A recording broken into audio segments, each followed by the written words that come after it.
Bonjour à tous et bienvenue sur cette 7e vidéo.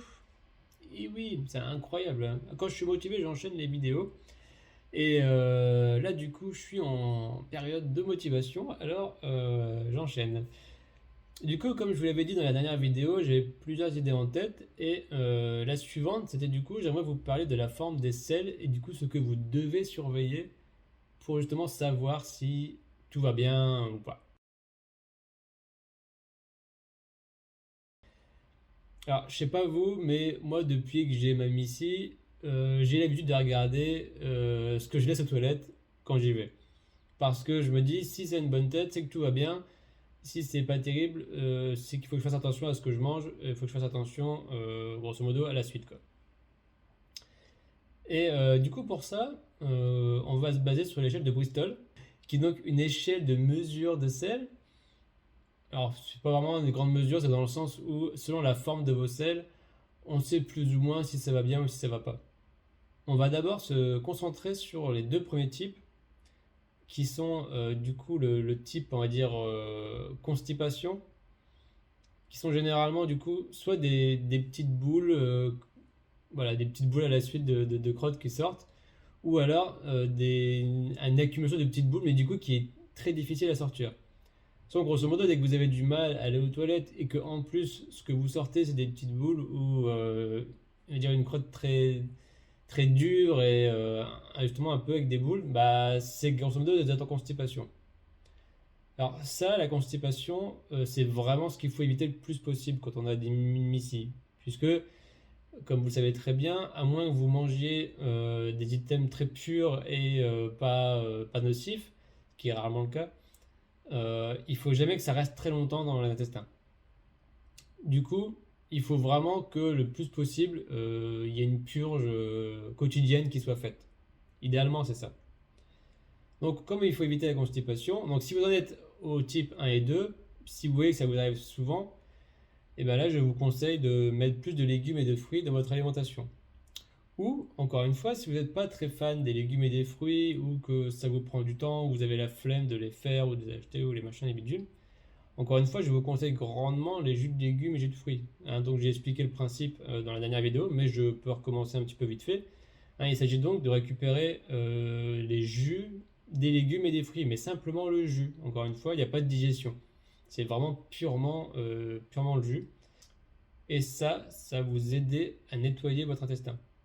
Donc n'hésitez pas, si vous êtes en constipation, jus de légumes, jus de fruits fait maison, c'est évidemment ce qu'il y a de mieux. Ou alors dans certains magasins qui le font, et je dis bien des vrais jus, pas les smoothies où on peut avoir la chair et la pulpe. On ne veut que le jus, encore une fois. C'est très bien. Ça fait tout à fait le taf. Si vous êtes fan des féculents fan de féculents et de viande et que vous n'êtes pas très légumes pour différentes raisons, je suis convaincu qu'un bon jus de légumes fruits, ça passera très bien. Je vous assure que le mélange entre les deux, c'est très très bon. Même pour ceux qui sont pas très fans, moi à la base j'étais pas du tout fan de ça. Même quand on m'a dit un jus de légumes, je lui ai dit oh, quoi? Non. Et en fait, il s'avère que c'est très très bon. Mais vraiment. Donc n'hésitez pas, franchement, essayez dans le magasin que vous pouvez trouver. Le premier qui me vient en tête là, c'est Cogent. Mais Cogent, la dernière fois que j'y suis allé, je sais qu'il faisait plus de jus de légumes en fait. Justement, il faisait des smoothies qu'ils appelaient toujours jus de légumes. Ça m'a un peu choqué d'ailleurs. Donc je sais pas chez qui maintenant on peut trouver ça. Mais voilà, toujours est-il qu'il vous faut du pur jus si jamais vous n'êtes pas fan de manger des fruits et des légumes. Ça peut compenser. Ça peut compenser. Mais idéalement, quand même, manger des fruits et des légumes pendant votre repas, c'est quand même ce qu'il y a de mieux, hein, on va pas se mentir. Il y a aussi une autre solution pour éviter la constipation, c'est de prendre du psyllium. Je ne sais pas si vous connaissez le psyllium. C'est une sorte de graine un peu qu'on trouve qui est totalement naturelle. Hein. C'est pas pour fabriquer, c'est purement naturel. Mais c'est une sorte de graine qui a la compétence de vous faire aller aux toilettes très facilement. Un peu comme les pruneaux, quelque part. Sauf que voilà, vous n'avez pas besoin d'en manger beaucoup. Et moi, personnellement, je déteste les pruneaux. Mais en tout cas, ça peut faire le taf, le psyllium, sans problème. Ça se trouve assez facilement. Vous n'avez pas besoin d'en prendre beaucoup, hein. Vous prenez genre une demi-cuillère par jour avec votre repas, à côté du repas. Enfin bref, ça n'a pas trop d'importance. mais c'est inoffensif et ça peut vous faire énormément de bien. Donc n'hésitez pas. Donc après, on enchaîne avec les types 5, 6 et 7. Donc bon, vous voyez bien qu'évidemment, je laisse le meilleur pour la fin, n'est-ce pas? Et du coup, le type 5, 6 et 7, c'est un peu les plus mauvais. Enfin, c'est pas un peu, c'est les plus mauvais en fait pour vous, parce que quand vous en êtes là, c'est que non seulement la digestion est pas terrible, et en plus, ça reste du coup, ça reste des selles encore plus nocives dans vos intestins. C'est des selles qui sont mal digérées, qui sont mal assimilées, et du coup, ça leur donne leur forme un peu dégueulasse, hein, clairement. Soit c'est mou, mais c'est en petits morceaux, donc ça c'est pas très bon. Soit c'est un peu des morceaux, mais qui sont pas compacts. En fait, on sent que c'est enfin, c'est un peu fibreux ou c'est pas dur. Voilà, c'est pas terrible non plus. Du coup, ça c'est typiquement le genre de sel. Si vous avez ça quand vous êtes en crise ou en poussée, bah, c'est les pires parce qu'en fait, du coup, ces celles-là, bah, elles vont passer sur toutes les parois, elles vont toucher toutes les parois et ça va forcément vous irriter encore plus. Ou bien on a du coup les diarrhées totales où là il y a plus de solide du tout. Donc là c'est vraiment qu'il y a un gros problème de digestion et de bactéries. Donc encore une fois, dans ces cas-là, peut-être dans ces cas-là, n'hésitez pas à prendre des bactéries intestinales réfrigérées, encore une fois, qui vraiment peuvent vous aider à remonter la pente rapidement et qui peuvent être très utiles, quoi. Et du coup, nous voici donc à la dernière étape, et la meilleure bien sûr, c'est le type 3 et 4. Type 3 et 4, si vous avez ça, eh ben, tout va très bien.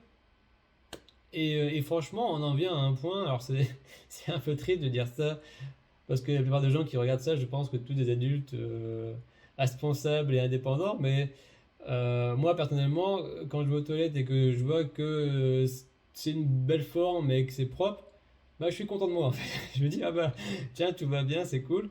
Et on est un peu devenus des bébés par rapport à ça, où on a besoin de se féliciter, de dire, ah bah tiens, on a bien fait popo, c'est cool. Mais en fait, c'est aussi rassurant de se dire que bah, en fait, ça va et que là, pendant quelques jours, quelques semaines, on n'a pas besoin de s'inquiéter pour ça et qu'on peut se faire plaisir parfois. Et bon. Donc voilà, donc les selles du type 3 et 4. Donc en fait, c'est des selles qui sont fluides, donc déjà qui descendent très bien. Il n'y a pas de problème à sortir, c'est pas difficile. Elles sont assez molles, mais elles sont pas trop molles non plus. Enfin, une sorte d'équilibre en fait, tout simplement. En fait, c'est équilibré. Voilà. C'est des selles molles, mais un peu plus, mais pas trop non plus. Elles sont assez longues. Elles sont un peu dures, mais pas trop aussi. Elles ont une belle forme. Elles sont assez lisses. Ça, c'est signe que tous les aliments sont bien digérés, sont bien assimilés, que les bactéries ont bien fait leur taf et que du coup, ce sont des selles qui n'agressent pas votre appareil digestif. On va aussi parler d'une dernière chose auquel j'avais pas pensé avant de faire la vidéo et en faisant quelques recherches, je suis tombé dessus et c'est vrai que c'est assez important aussi quand même de le signaler. C'est aussi la couleur de vos selles. Alors apparemment on peut avoir 6 couleurs de sel. Je ne savais même pas qu'il y en avait autant. Donc du coup évidemment la normale, bah, hein, c'est la marron, hein, c'est couleur chocolat, n'est-ce pas? Si vous avez cette couleur là, c'est que tout va bien. Après si vous avez des sels rouges, alors là, ça veut dire qu'il y a des problèmes de saignement ou que vous avez mangé énormément de betterave. Si vous n'avez pas mangé de betterave et vous avez des selles rouges, il faut s'inquiéter, hein. Parce que parfois, les saignements sont un peu cachés, c'est pas forcément visible tout de suite. Bon, donc faites attention à ça. Après, il y a les selles vertes. Alors, je ne savais pas non plus qu'il y avait des vertes. C'est apparemment quand on consomme trop d'aliments verts, tout simplement, ou apparemment les premières selles de bébé. Donc, je pense pas que ce sera notre cas pour les bébés, mais et je doute que vous mangez beaucoup trop de légumes. Mais si c'est le cas, faites attention, il faut que ce soit équilibré, comme toujours. Après, il y a apparemment des selles qui sont incolores. Alors là, c'est un problème d'obstruction des voies biliaires. Alors ça, j'étais pas du tout au courant. Si ça vous arrive, faites attention, parce que on a déjà assez de problèmes comme ça, faut pas en rajouter d'autres. Après, les selles un peu jeunes, apparemment, on a trop de gras, ou c'est un dérèglement du pancréas. Donc pareil, si vous voyez que c'est un peu jaune, bon bah faites attention à ça ou allez voir un spécialiste. Et après on a les selles noires, qui a également signe de saignement ou d'une prise de fer en plus. Donc ça m'est jamais arrivé. Alors par contre ça m'est arrivé de prendre du charbon en probiotique, je sais pas si vous êtes déjà arrivé. parce que apparemment le charbon avait des effets bénéfiques pour la digestion et les flatulences.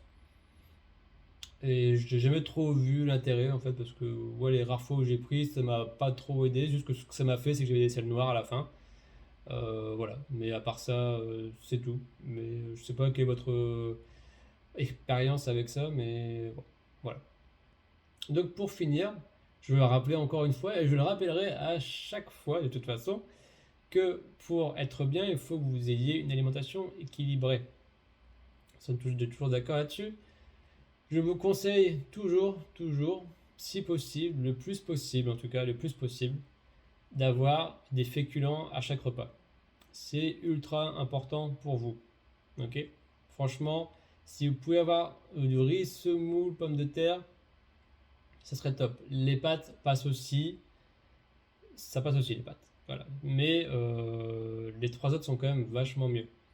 Et en vrai, si vous arrivez à trouver un équilibre alimentaire qui soit pas trop répétitif et qui soit quand même bon, franchement, allez-y quoi. Vous allez voir, franchement, si vous êtes que sur le riz et pommes de terre semoule, même une fois par jour, vous voyez, c'est déjà pas mal. Deux fois par jour, ça serait l'idéal. Mais même une fois par jour, franchement, ça va réguler votre transit de fou, quoi. C'est ultra efficace. Mais vraiment. Et surtout, et ça, je sais bien que c'est dur, même pour moi, c'est dur, hein. J'ai du mal à pas le faire parfois, mais je me force. Ne faites pas de snack. Ne mangez pas entre les repas. Parce que de toute façon, ce qu'on mange entre les repas, c'est jamais des féculents. On est d'accord, hein? Donc, ce sera forcément des gâteaux, des biscuits, des machins. Tout ça n'a pas du tout de propriété absorbante. Ce qui fait que forcément, quand ça va être digéré avec les sucs gastriques, les sucs biliaires et tout, ça va pas être bon. Ça va forcément vous irriter, ça. C'est obligé. Il y a aucun doute là-dessus. Donc franchement, si vous devez vous manger un petit gâteau ou des trucs comme ça, toujours, faites-le en dessert juste après votre repas avec des féculents. Là, pas de souci. Prenez-vous 3 desserts si vous voulez après avoir mangé un plat de riz. Il n'y a aucun problème. Je vous jure que ça passera très bien. Mais par contre, passez 20 minutes après votre repas, vous arrêtez tout quoi. Enfin, après, c'est que de l'eau ou un petit thé si vous voulez, un petit café, bon, pourquoi pas. Mais pas plus quoi. Voilà. Je sais que je le répète à chaque fois, mais il faut que ça rentre parce que vraiment, si vous vous tenez à ça, vous allez voir que tout ira beaucoup mieux. C'est certain. Donc voilà, on a fini pour les selles aujourd'hui. Donc c'est bon, c'est un sujet qui est pas très drôle, hein, c'est bien, mais dans notre cas, c'est quand même quelque chose avec lequel on vit tous les jours et qui est toujours une appréhension où on a envie que ça se passe bien. Et moi, parfois, il y a quand même des périodes où en fait, je m'inquiète plus du tout pour ça. Et franchement, c'est une sorte de charge mentale en moins qui est énorme quand on n'a pas à s'inquiéter pour ça. Donc n'hésitez pas à le faire, c'est à faire vraiment des efforts là-dessus. Vous verrez que ça va vraiment beaucoup vous aider. Voilà, merci beaucoup d'avoir regardé les vidéos. N'hésitez pas à la partager si vous pensez que ça peut aider d'autres personnes.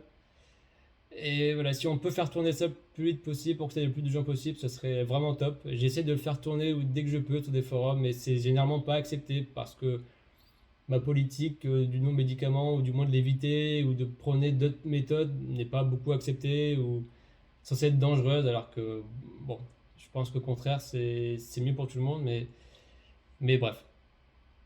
Donc n'hésitez pas à faire tourner, faire en parler à tous ceux que vous connaissez qui ont aussi des problèmes, ça pourra aider beaucoup de gens. Et je vous dis à bientôt pour une autre vidéo. À bientôt. Tchuss.